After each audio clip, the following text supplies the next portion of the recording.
Assalamualaikum warahmatullahi wabarakatuh. I am Nuramar Edris and I'm going to share with you the journey of Dr. Jose Rizal in chapter 18 entitled In Madrid 1890 to 1891.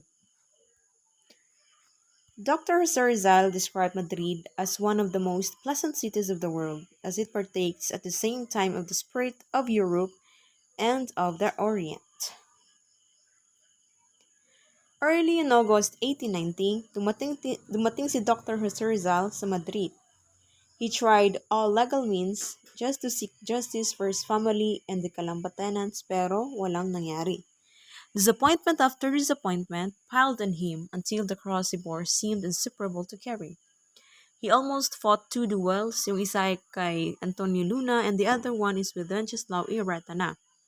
On top of his misfortunes, Leonor Rivera deserted him at a critical moment of his life para mapangasawa ang isang Englishman. Such betrayal of a woman whom he loved faithfully for more than 11 years broke his heart.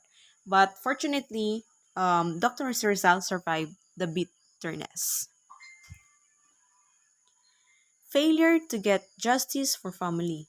So sa pagdating ni Dr. Rizal sa Madrid, agad-agad siyang humingi ng tulong sa Filipino colony, which is yung Asociacion Hispano-Filipina and also liberal Spanish newspapers, La Justicia, El Dia, El Globo, La República, El Resumen at maraming pang iba para lang makuha yung hustisya sa mga naabusong Calamba tenants kasama na ang kanyang family. Together with Marcelo H. Del Pilar na nag-act as kanyang lawyer at Dr. Dominador Gomez which is secretary ng Asociacion Hispano-Filipina, tinawag nila si Minister of Colonies which is Senyor Fabi para magprotesta sa mga injustices na ginawa ni Governor General Valeriano Weyler at ng mga Dominicans against the Calamba folks. Pero walang nangyari sa interview na iyon kay Minister Fabi. Sabi nga ng El Resumen, to cover the ears, open the purse, and fold the arms. This is the Spanish colonial policy.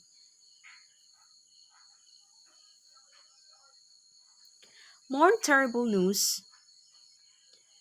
reached Rizal in Madrid, kung saan from his brother-in-law, Silvestre Ubaldo, yan yung asawa ni Olympia, naka-receive siya ng kopya ng ejectment order galing sa mga Dominicans against Francisco Rizal at sa mga ibang mga Calamba tenants.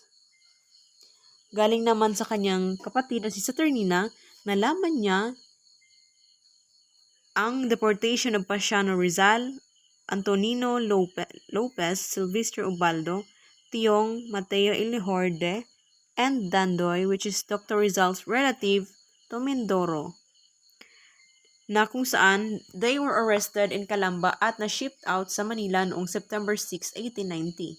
Ang kanyang mga parents naman ay forcibly ejected from their home and were then living in the house of Narcisa.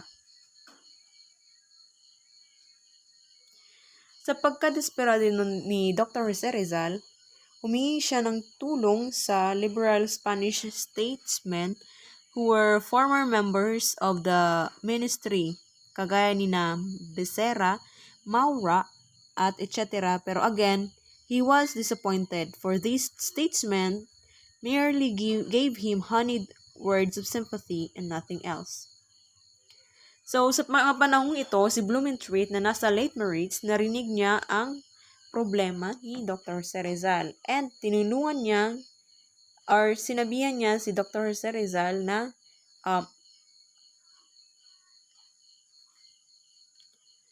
makita si Queen Regent Maria Cristina at next is yung ruler of Spain na nasa niyang kabataan pa lang si Alfonso VIII. Rizal's eulogy to Panganiban. So, another disappointment na naman ang dumating sa buhay ni Dr. Jose Rizal na kung saan nabalitaan niya na ang kanyang kaibigan na si Jose Maria Panganiban na also his co-worker sa propaganda movement ay namatay sa Barcelona noong August 19, 1890 dahil sa malubhang karamdaman. And then, Dr. Jose Rizal wrote this eulogy for Panganiban. He deeply mourned the passing of this Bicol hero.